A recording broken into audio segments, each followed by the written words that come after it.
This week on Round 2 podcast, I had the pleasure of having Nick Loise, president of Sales Performance Team, join me to tell me all about how fractional sales management is changing the way small and medium-sized businesses grow and scale their teams. Sales Performance Team offers fractional sales management, outsourced sales leadership, coaching, and more. Nick and I were all over the map discussing benefits of fractional leadership, how remote work has its benefits and its downfalls, and we had a lot of laughs in between. I hope you enjoyed the conversation as much as I did, and if you're a business in need of fractional sales help, Nick is definitely the guy to talk to. As always, please like, comment, and subscribe, and let me know what you think of the episode.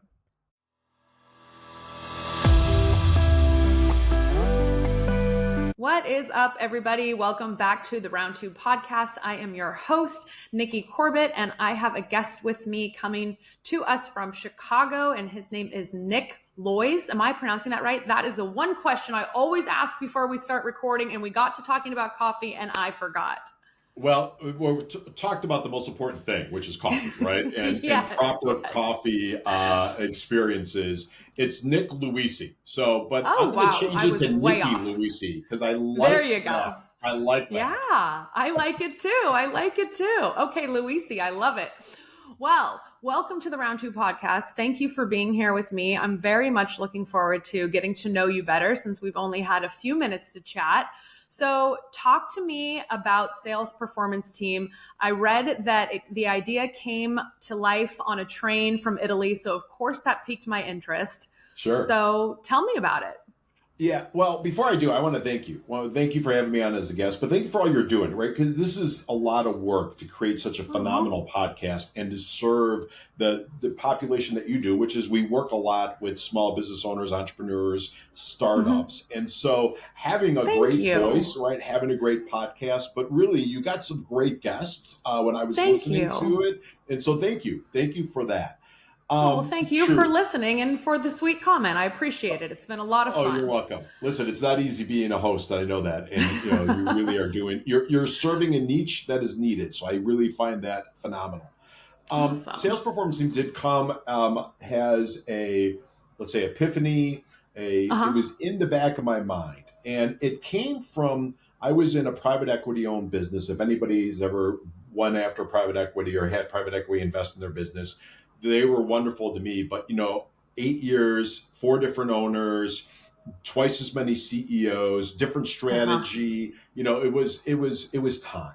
And one of the things that we worked with is we work with small business owners, entrepreneurs, startups, and help them with their marketing, help them with their go-to-market strategies and tactics. We were more tactical than strategic, but most business owners got marketing. Right? They could understand who their ICP was. They understood that they needed various outreach, whether it was through LinkedIn, whether it was through cold outbound, whether it was email. They understood they needed a really good lead capture website, all the stuff that marketers kind of put together. They understood they needed the story.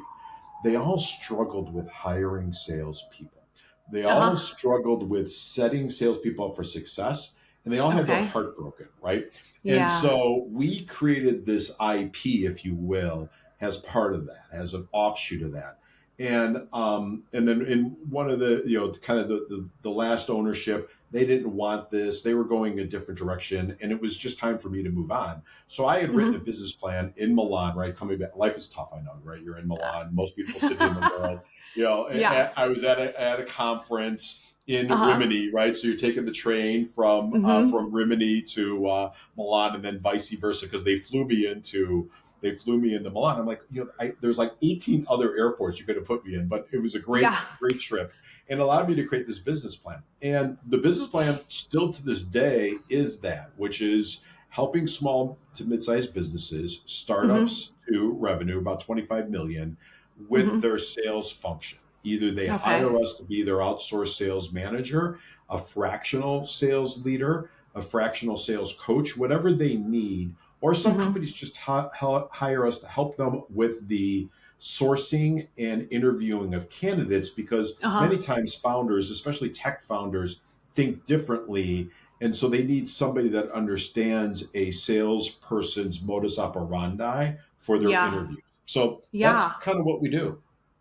No, I think that's so interesting. I mean, I feel like the term fractional has become more and more commonplace these days, right? Right. Like a few Right. years ago, you weren't hearing about all of these different fractional folks at different, executive or C-suite levels, out, doing and now you see it, and everyone is starting to understand like what that means. And I think the people who are doing those roles are really seeing the value, because they're like, wait a minute, now I can work for one or two or three or short term in these really meaningful roles.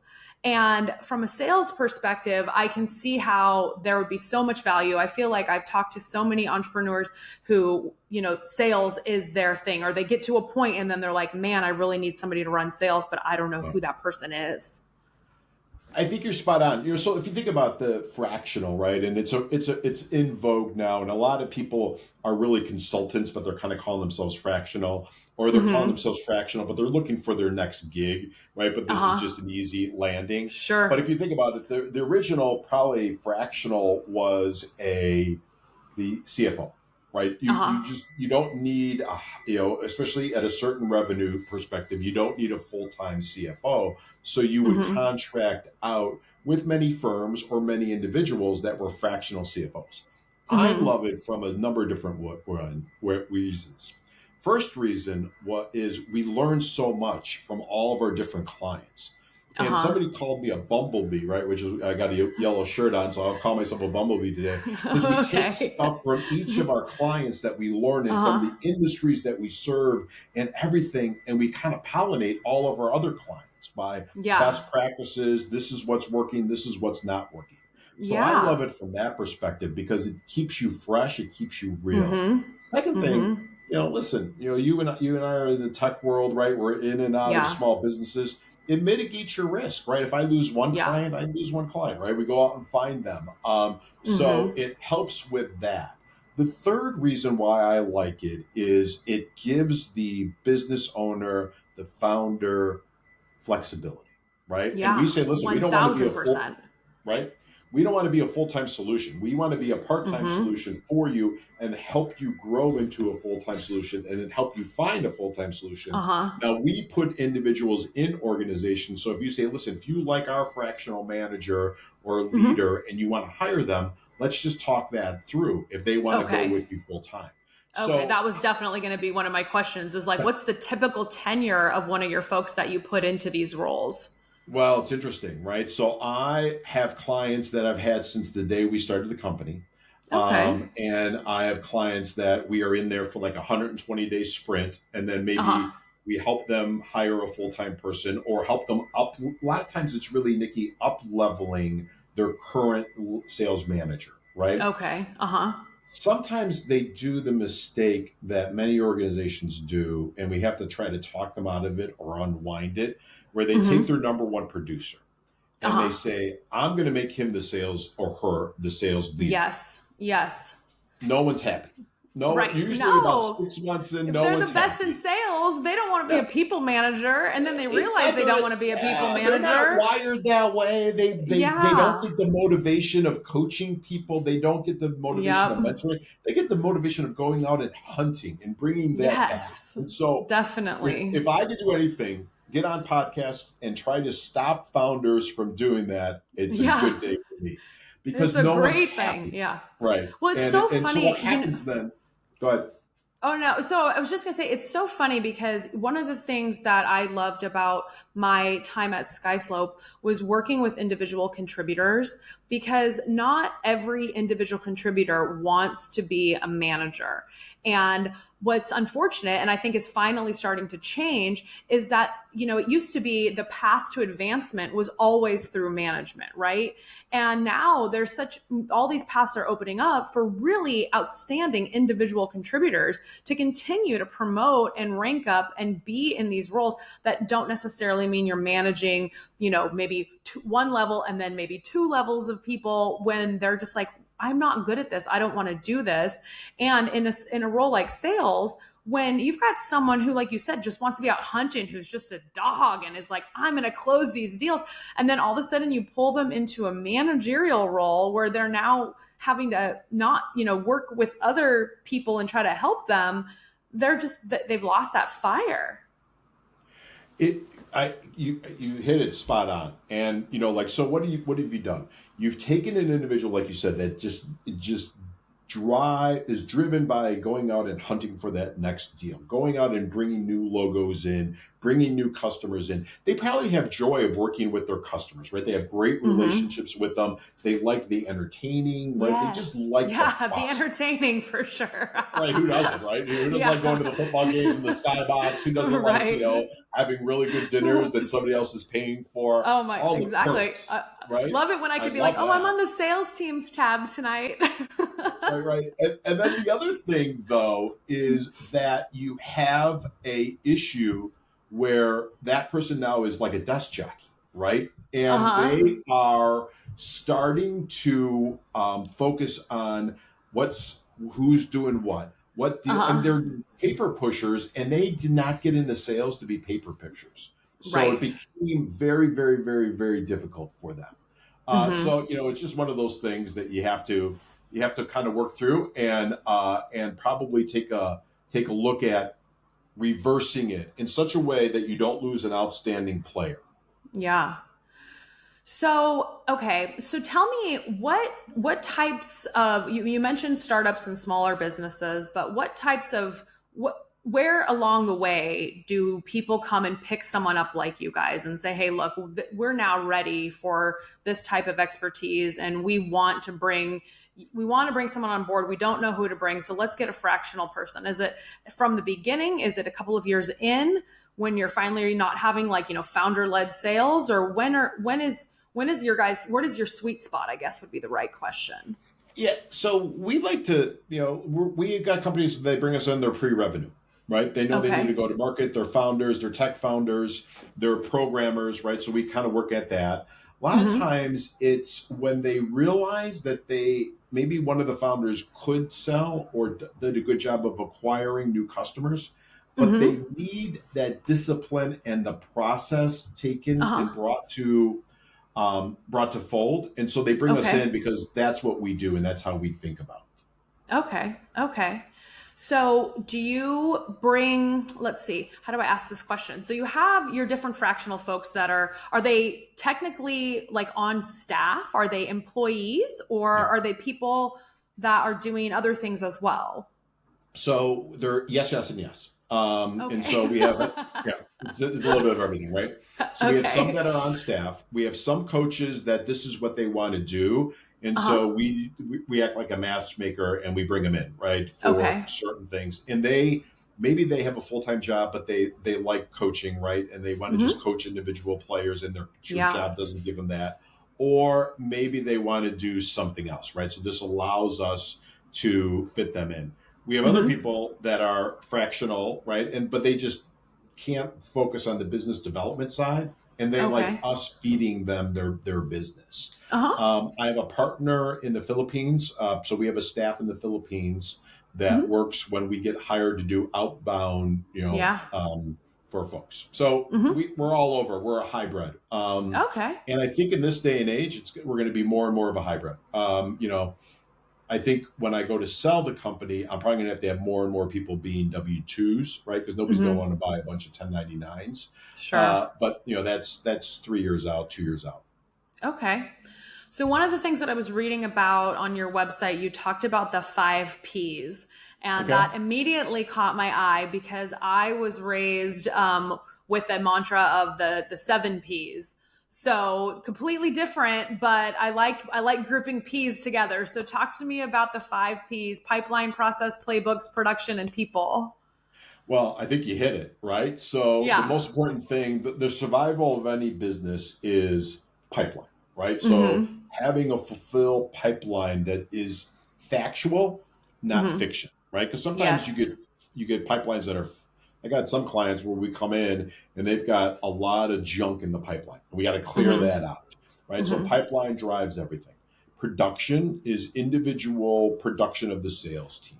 And you have to manage that. You have to set expectations. You have to coach them up. You have to give them tools, right? Or you bring in tools sometimes so that you don't have individuals, SDRs sending out individualized emails all day long. Yeah. Right? So you've got to use the tools, but also ramp up the production of people to get the pipeline to where you need to go.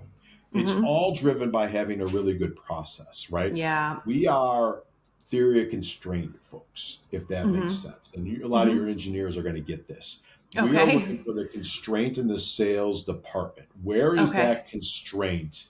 And what's causing deals not to go through, right? Sure. Is it that you sometimes places become proposal mills and they're like, we got a lot of proposals out. Well, they're not closing. So why is it that they're not closing? So we have to kind of dig into what's going on with the sales velocity. Yeah. Then you have the playbook, right? And if you are you're in Europe, right? So a good football team, right? Or a good rugby team, right? Or a good cricket team has a playbook that they're going through, right? So it's just like sports, right? We are focused on how do we get things through? What is the playbook? Do we have to adjust the playbook if it's not working, right? In 2020, when I launched the company, no one thought about COVID. It wasn't even and boom, it changed the playbook. And that actually was an accelerator for us because we were nimble enough to try to figure out how to adjust to different types of selling environments. And it all happens with people. It all focuses on people. And if you don't have good people or you don't have a good process to up level them, right? Because sometimes you can't afford to hire. Listen, I deal with small to mid-sized businesses. They can't always hire A-level talent. Yeah, they can't unless you're giving up a lot of equity. So you have to get C-level talent and up level it to B, or B-level talent and up level it to A. And the way you do that is through your processes, right? We talked about through your planning, right? Through your production. So it's all about that. And thank you for reminding me of that, right? Because some days we don't talk about that enough, right? And you get right into what's their sales team isn't making enough calls. Well, is it that or what? And so you have to kind of drill down because everybody thinks the answer to everything is more production. Maybe it is, maybe it isn't, right? Maybe it's we got the wrong ICP, right? Maybe it's we don't have the value prop to that ICP because they are not the decision maker anymore, and now it became a financial sale versus a operational sale or a strategic sale. So we have to kind of digest all of that and move that through. And that's what makes it fun for us because everybody's different. It's amazing. If I had one, and that's what my complaint is with a lot of, let's call it consultants out there or fractionals, is they got one playbook. Every playbook I have is different, right? Every client, because every client situation is different. And so we have to kind of go through back to being a bumblebee. How do we go through and what have we learned and what do we see and how do we make that work? So it's fun for us. Well, I mean, I'm with you because I totally agree. It's so much fun. I mean, every time I talk to a new company and, start, digging in and listening and watching them have like a meeting, if I'm sitting in on a meeting to try to understand a process that they want me to help them, streamline or make better or whatever it is, it's like, okay, what's going on here? What's going on here? It's like, you kind of feel like you're this like detective and you're like, okay, here's what's happening here. Here's what's happening here. And then it kind of all starts clicking and you're like, oh, okay, here's how we can totally make this better for everybody. And, this group doesn't feel like this group's dropping the ball or this group doesn't feel like they're doing, more of the sale than this group is. It's so interesting. So I can see how this was built out of the enjoyment of it. And then all the learnings that you get along the way are just, I mean, it's priceless. It is priceless. The other thing too, and I'm sure because you deal with a lot of startups, right, and founders, is sometimes founders, especially as they're kind of creating their MVP, they pivot a lot, right? Oh, yeah. We had one client where the sales team didn't even know all the product offerings, right? Because they pivoted so much. And so you kind of have to say, let's stop that, right? Let's get everybody on the same page. And it wasn't anybody's fault, right? And it was just founders chasing cash flow, trying to make a splash in the marketplace, looking at their runway, right? How much days cash on hand did they have? And so they were just trying to capture as much as they possibly can.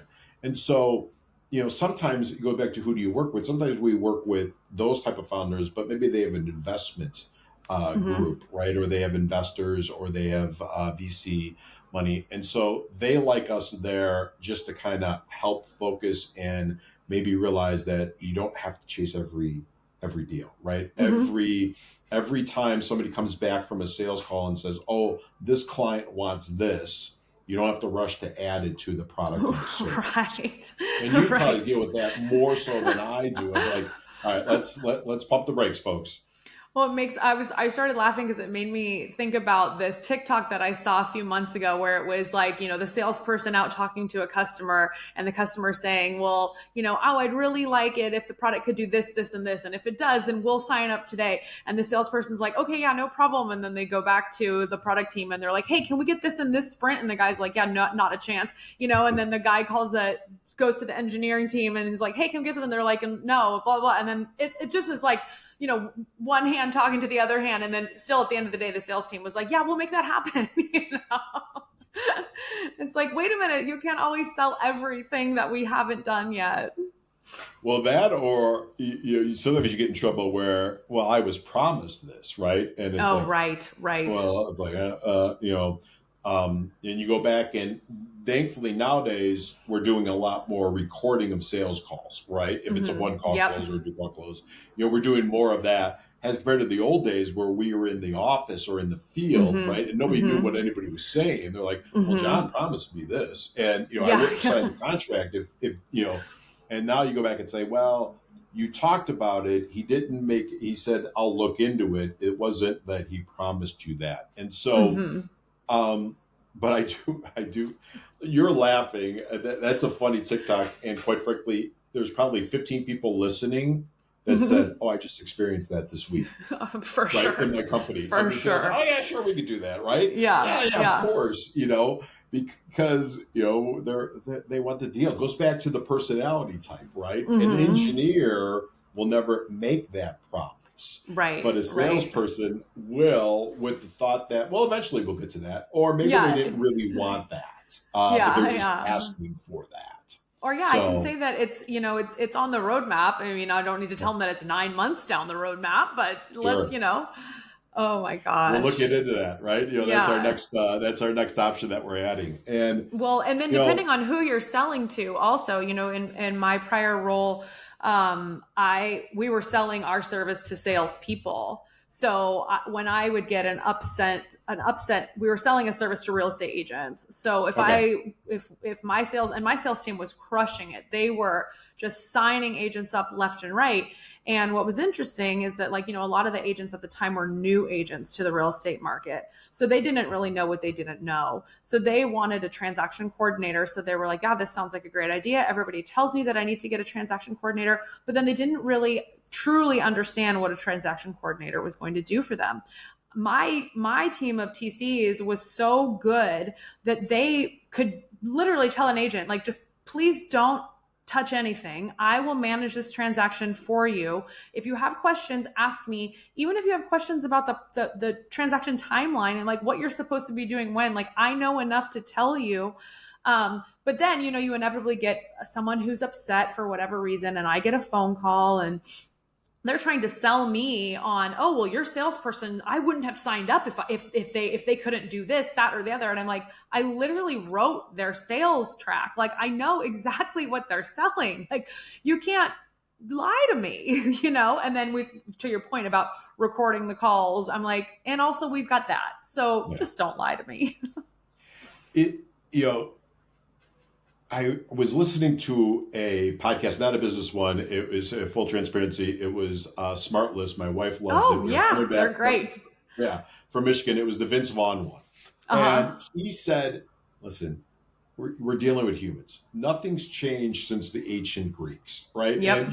And you could go back and, we could go back to the 1920s and you got an irate customer that said, so-and-so promised me something, right? And, so we're humans and we're dealing with humans for all of our foils and all of our joy and everything and our best intentions. We still, people will have a tendency to hear what they want to hear.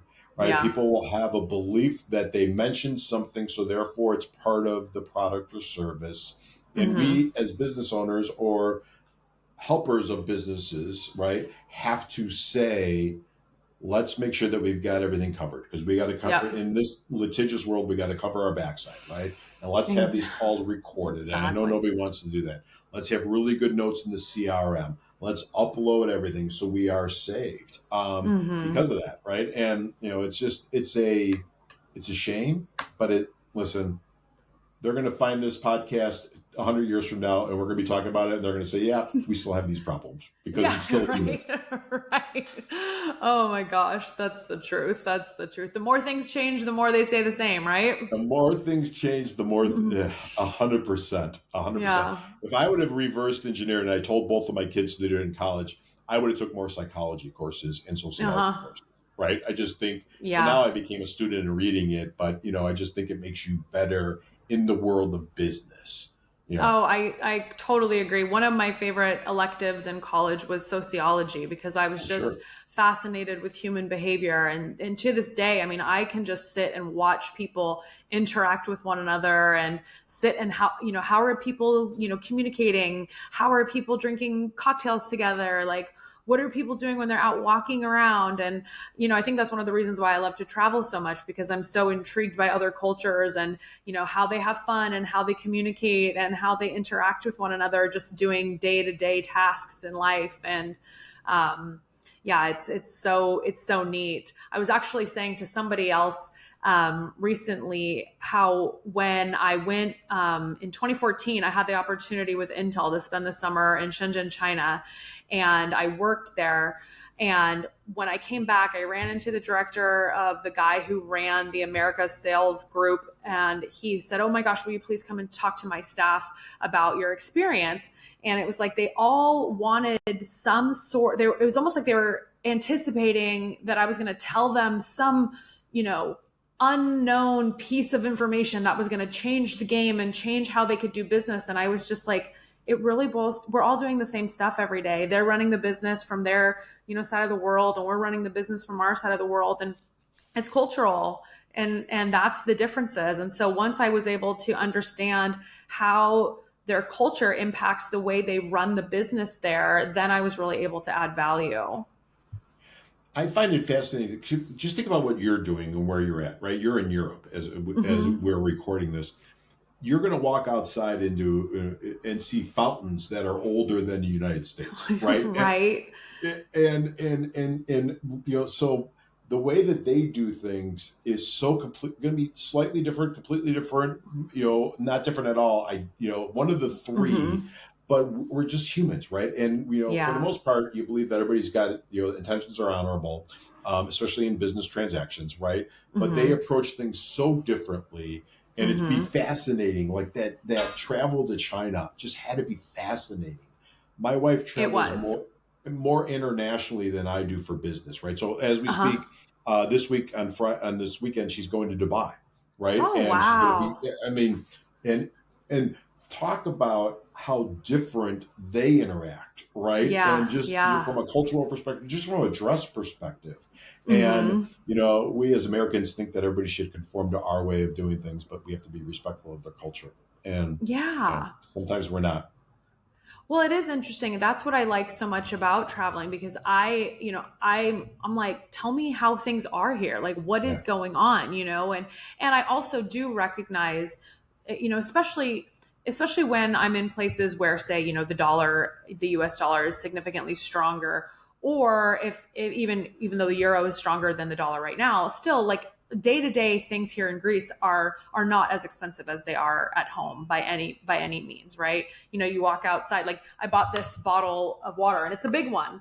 At the grocery store, it was 36 cents. At home, that would be what, like $6 probably? Oh yeah, $6 plus, yeah. And then you know what's in the plastic, right? Yeah, so yeah. Exactly. Yeah. So I always try to remind myself that the lens that I'm looking through the city that I am in is different, because I'm here as a tourist. And so I may look and go, oh my gosh, this is so inexpensive. And, I can go and have a great glass of wine for €6. But it's also like, then I have to remind myself, like, well, the wages here are lower and different things are lower. So it's not just like everyone's like, woohoo, like making, these great salaries and everything is so inexpensive. Like, there are still similar struggles. But don't you find the approach different, right?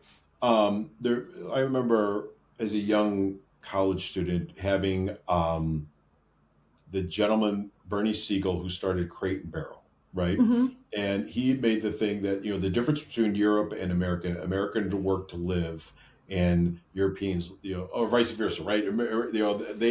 Europeans work to live, we live to work, right? And so Mm-hmm. when you mesh those two cultures, we started talking about meshing those Mm-hmm. two cultures, there's going to be conflict, right? Because Yeah.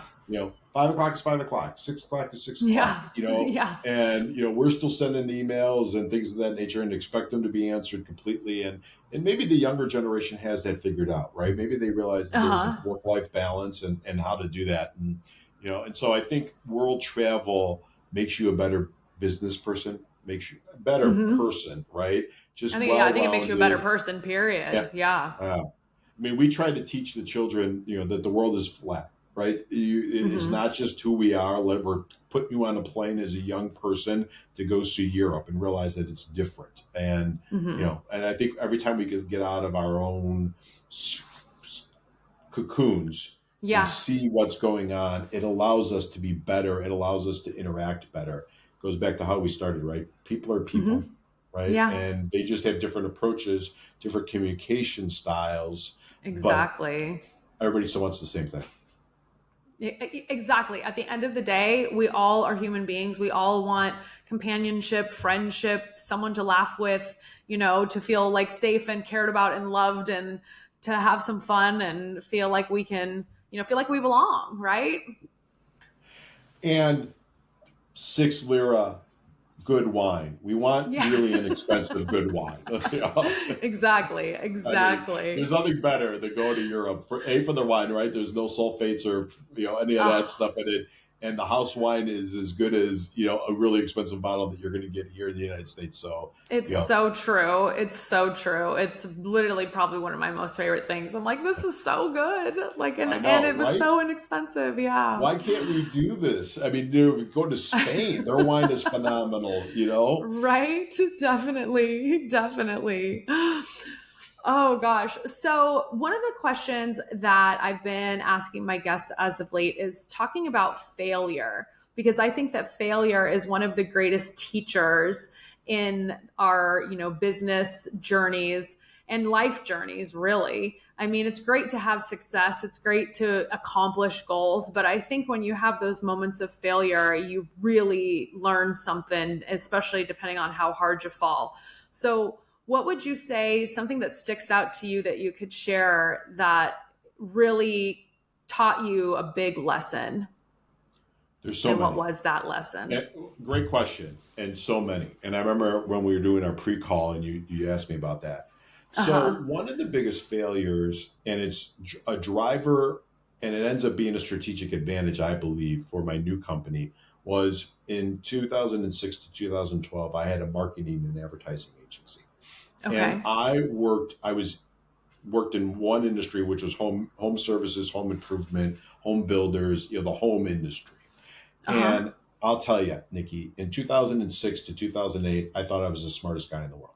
I Yeah. couldn't print the money fast enough, right? Uh There huh. was so much money floating around there. Everybody needed lead generation. We did a lot of lead generation. We were Mm-hmm. early adopters for digital direct response, right? So we did a lot of Yeah. stuff that people didn't know. And Okay. money was flowing in. Well, 2009 and 10, I wasn't that smart because that Yeah. industry just got decimated, right? And Mm-hmm. so now, not only did I have to pivot, right? Did I Mm-hmm. have to pivot and go out and find new industries to sell into and then kind of build my worth in that industry. And I didn't have case studies, right? Because I was in one industry only. And so I learned that I would never be one industry only, right? And Got it it. might be Yeah. that they're 54% of my business, but they'll never be 100% of my business. Because when that Mm-hmm. industry goes down, just like I would Yeah. never have a client be 100% of my business. Mm-hmm. We had a client for sales performance team that had that problem. We were looking over where his source of revenue came from. It came from one referral source, Oh. and like 80% of his business came from one referral source. And I said, you realize you don't have a business, you have a department of that company. right? You are in essence an employee, because if he pulls the plug or his business goes down, your business is tied to it. So we had to go fast and furious to go after new business for him. Yeah. So I learned that. The other thing I learned too, and it's full transparency, and I want to be really want to be transparent with your listeners, is when you get success in business, sometimes you get a little lazy.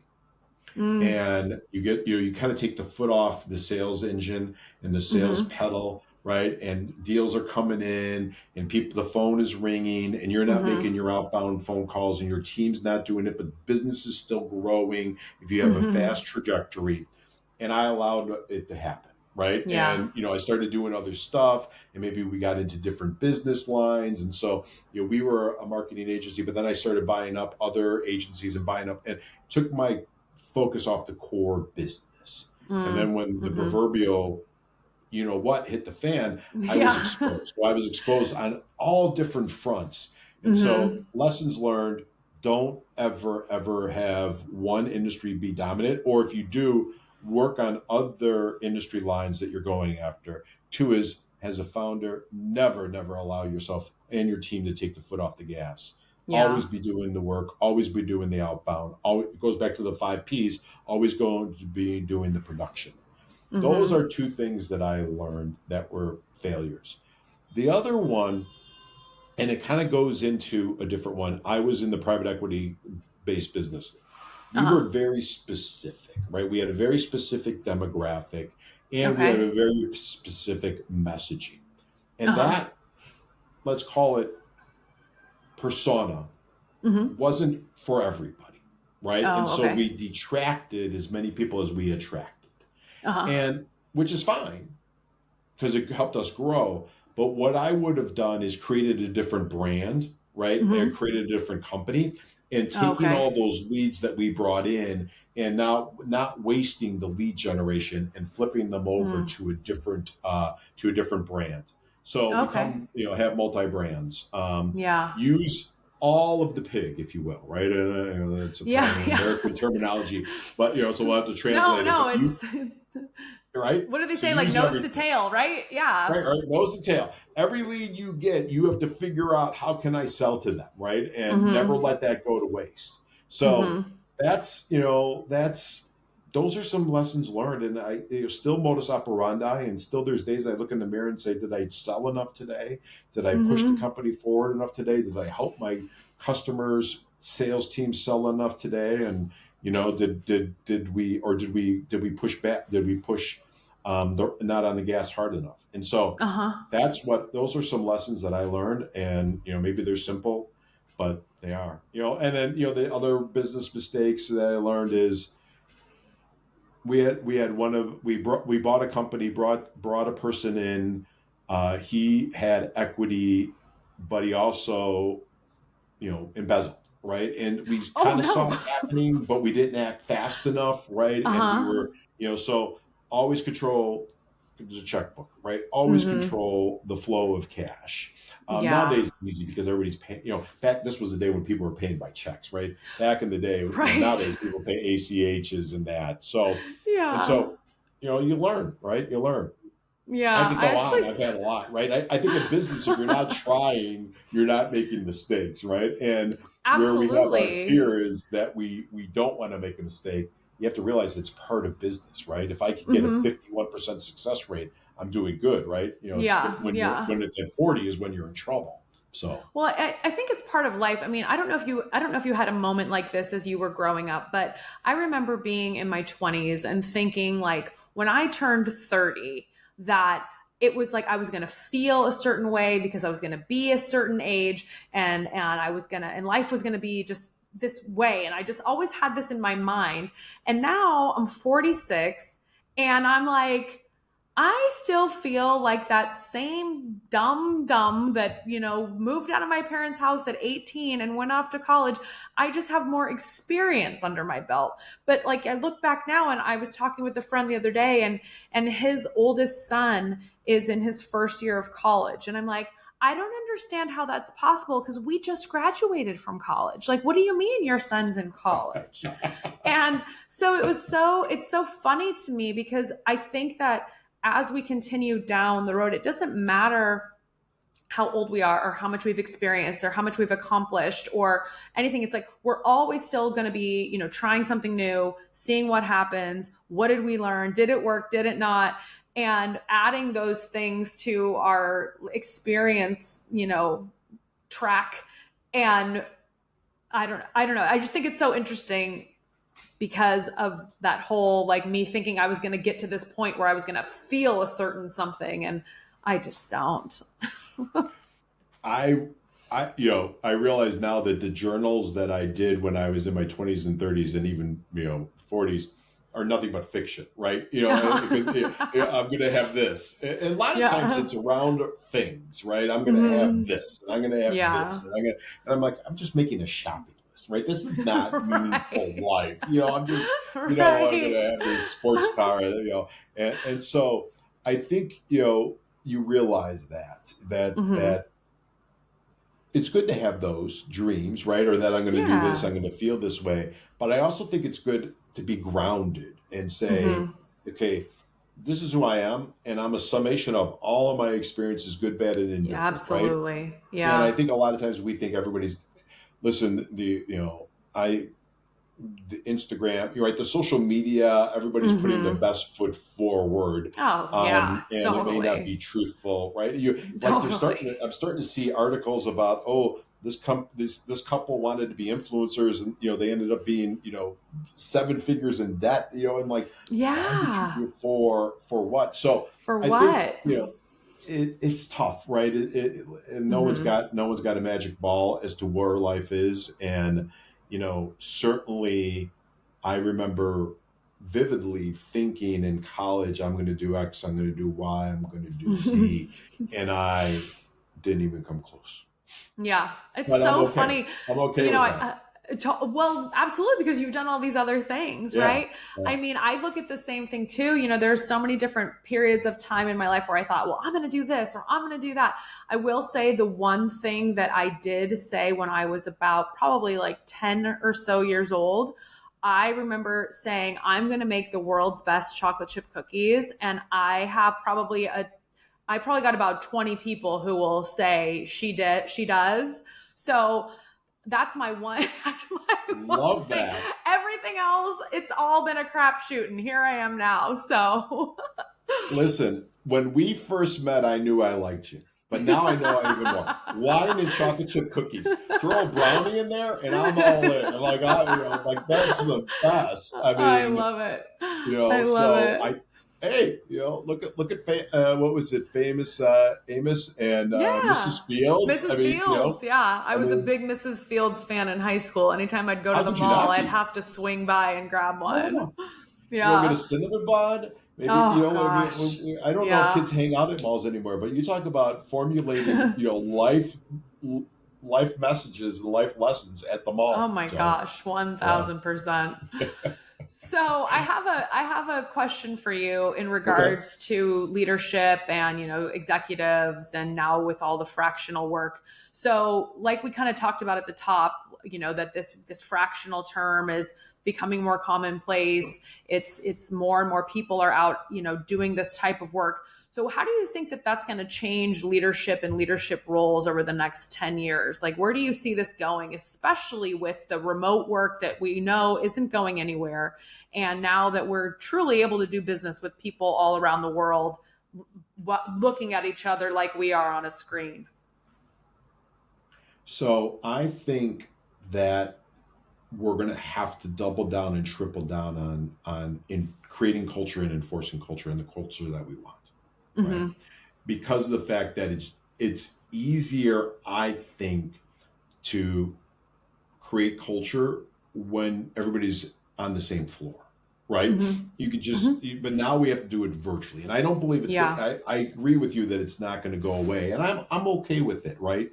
I think for certain people, it makes their ability to focus on things outside of work better, and therefore it makes them better employees. Yeah. So I think there's that.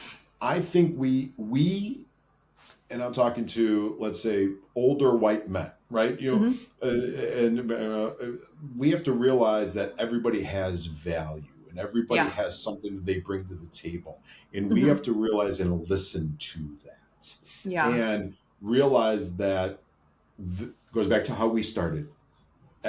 People are people, and Mm-hmm. their experiences and life experiences are different than mine. Doesn't make it better or worse, just makes it different. And so we have to Mm-hmm. bring that into the fold. Yeah. The senior executive that makes the mandate that everybody's got to be back in the office, right? Discounts the fact that the single moms that are working for him Mm-hmm. would need to be able to be remote and are doing as good of a Yeah. job, if not better of a job, but Mm-hmm. also taking that 5 minutes that they're not BSing in the hallway over Yeah. coffee and talking about fantasy football and they're throwing Uh-huh. 4 loads of laundry in, right? So I mean, how Exactly. much work did we actually get done in offices? And now we're saying, and now we're Right. blaming that. Oh, we were so Right. productive. I've been Yeah. on enough sales floors to know that there's a lot of BSing going on, Oh right? my And so gosh. Absolutely. right.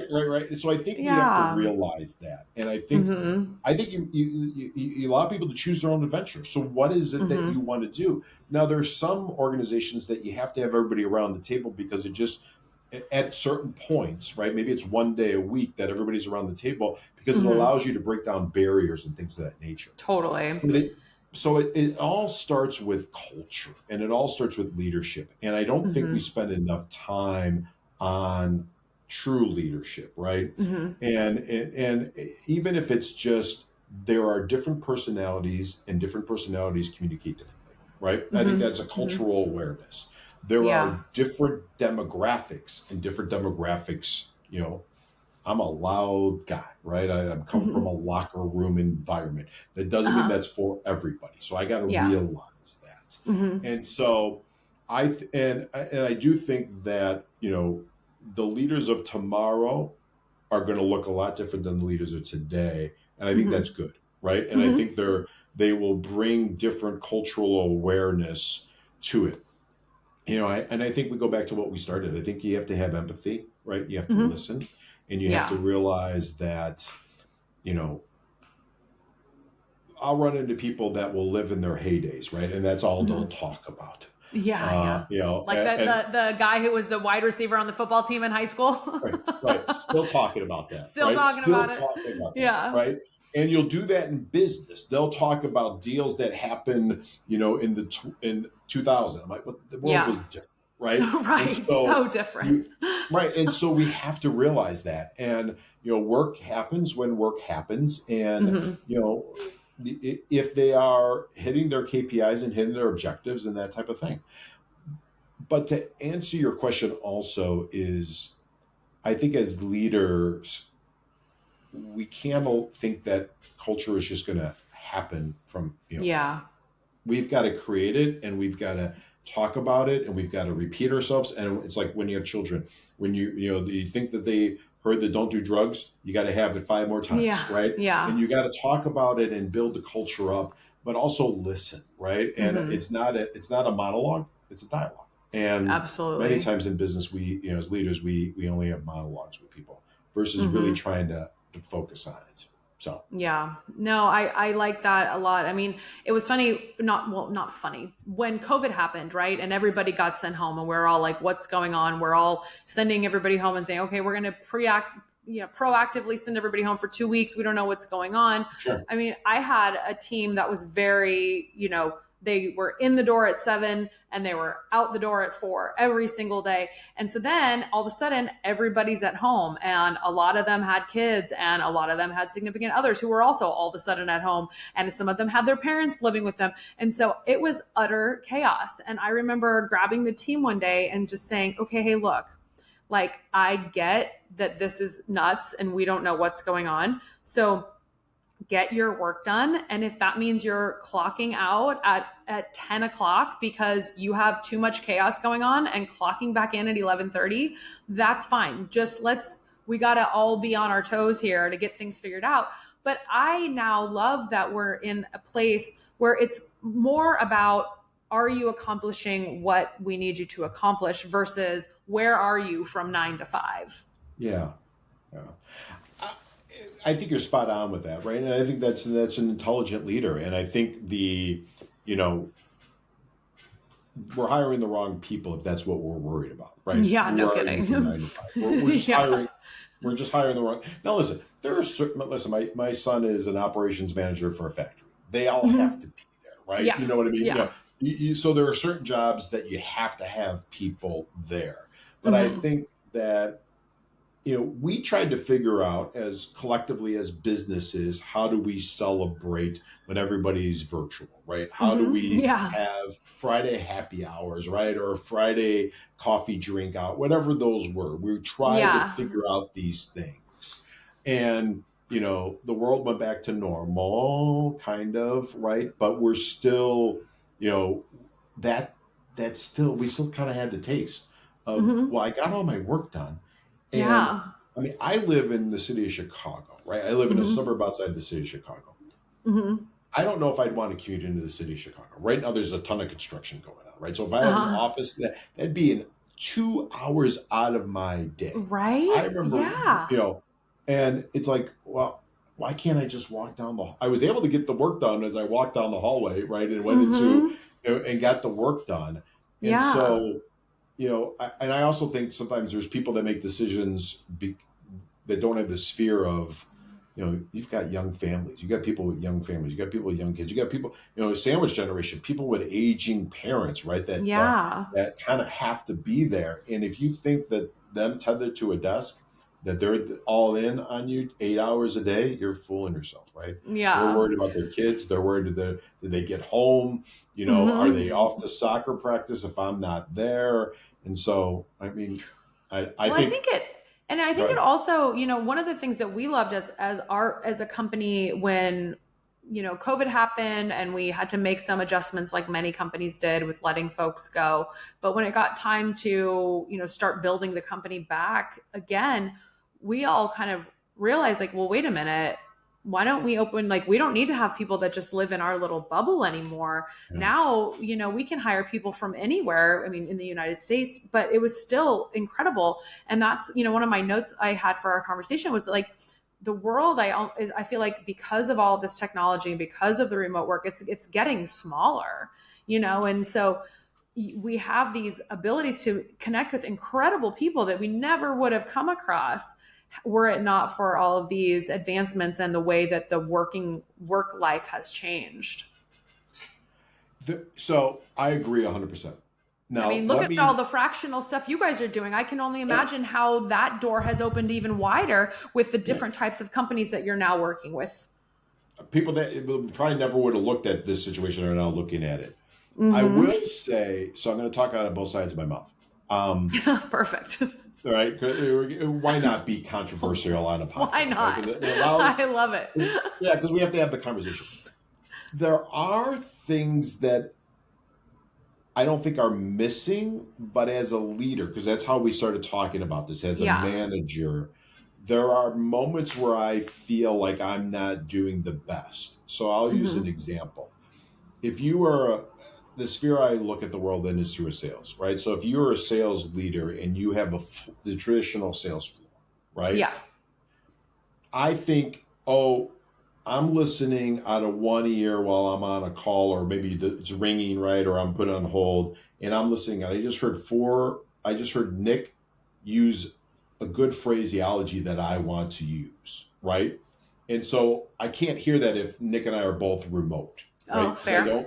So I don't get those little nibbles or nuggets that I'm going to use that.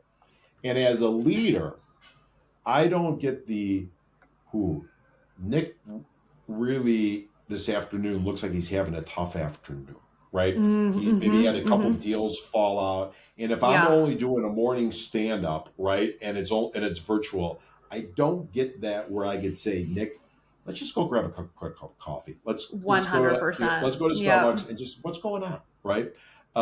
Deals come, deals go. Don't worry about it, right? I think there's portions that we're missing because of that.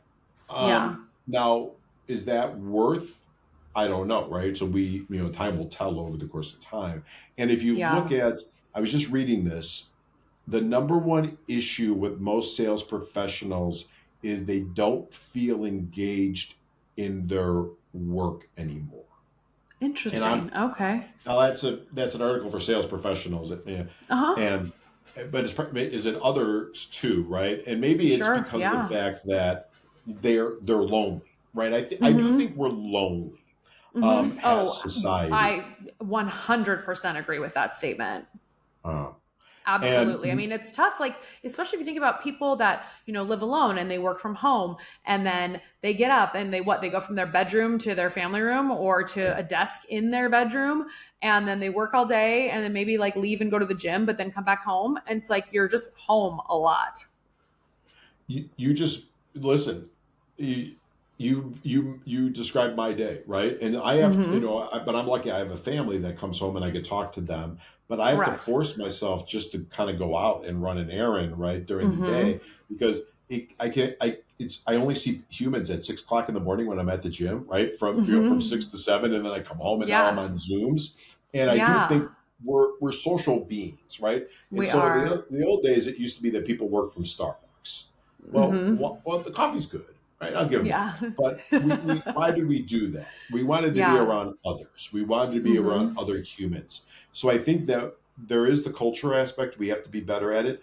But I do think people are lonely, and we have to figure out a Yeah. way to do that.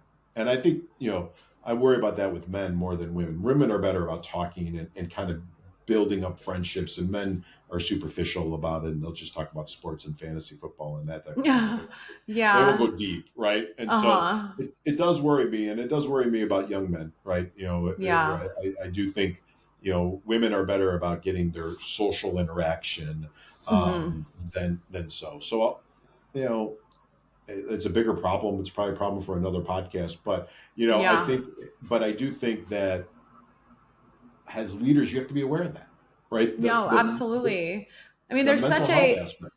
there's such a balance. I mean, it's funny because it's like on one hand, I'm all for remote work. I think it's great. I think even from a leadership perspective, like I think that there are so many different things because there's so much that you can get over, a Zoom phone call. However, I do think that there is nothing like in-person meetings and that in-person collaboration and just those little things that you pick up on that somebody else is doing, or maybe you catch somebody looking at something somewhere. Or maybe I say something like as we're walking down the hall to a meeting that I wouldn't say if we're just on Zoom all day. And then it's kind of like, wait, you like that too? Or, oh my God, you're so weird or whatever. But it starts to build that friendship or that different level of getting to know one another. So yeah, I mean, there's so many things. Like, I mean, I had some people who worked for me at Skyslope and I never even met them in person and they were so great. And I was like, oh, I love you so much on Zoom. I want to meet you in person so badly. So yeah, it is definitely an interesting place that we're at. Do you remember post COVID when we started going back to, let's call it events, Mm-hmm. seminars, right? Yeah. How excited people were. I mean, Oh people yeah. like hugging. Probably 3 years ago, Mm-hmm. they hated each other, right? They're Right. just so, Right. just so excited to be around humans, and Yeah. event attendance skyrocketed, trade Mm-hmm. show attendance skyrocketed. Skyrocket. People want, Yeah. they wanted to get back into the folds. And so where I'm Yeah. going with this is maybe there's ways that companies could do this, right? Maybe there's Mm-hmm. a way to do it where it's not all the time, right? But we bring people together. Yeah. So I worked for a company, and they tried to celebrate the day that the company was founded, where they brought everybody in. They flew Mm-hmm. everybody in from wherever they were. There was some Yeah. that were in Europe, so they had to kind of watch it be that. Yeah. But then they talked about here's what we did, here's where we're going for next year, and so there's Uh-huh. ways to do it. But Definitely. it's a leadership. We got to think about it, and I don't have all the answers. If I did, I'd be charging a heck of a lot more. But it's all about learning, listening to Yeah. podcasts like this, Yeah. reading, asking questions. You've given me 5 things just in this last 20 minutes of culture and leadership to think about, right? And try to make it. Awesome. I think it just makes you better. Yeah, it does. Well, this has been so much fun, Nick. I've loved this conversation. Thank you so much for giving me your time and your expertise. It's been a joy. And we started out, thanking you. And I want to thank you. One is for me having on the guest. Hopefully I added value. But B, thank you for Definitely. having this, right? Because this is a really good conversation and conversations. And the conversations you have with your guests are phenomenal. So Thank everybody should you. listen to it. And I'm going to pass the word around. So thank you for Thank having you this so podcast. much. So, where can people reach you if they want to say hello or learn more about your company? Well, apparently at the local Starbucks, because I mentioned that like 5 times, right? Or the local wine bar, having your Yeah, chocolate chip yeah. cookies, There right? you So go. those are There you the go. two places you could find me. But it's probably easier to find me on LinkedIn, right? Which is Okay. Nick Loise, or you could go to salesperformanceteam.com and you could kind of email me from there. So I'm around. I'm on social, and like having conversations like this. Wonderful. Well, thank you so much. And everybody who's listening, thank you so much. And as always, please like, subscribe, comment. Love to hear what you think. And if you are someone or if you know someone who you think would be a great guest on the podcast, please reach out to me at round2podcast@gmail.com. And I look forward to talking with you then. Thanks so much. We'll talk to you next week. Bye.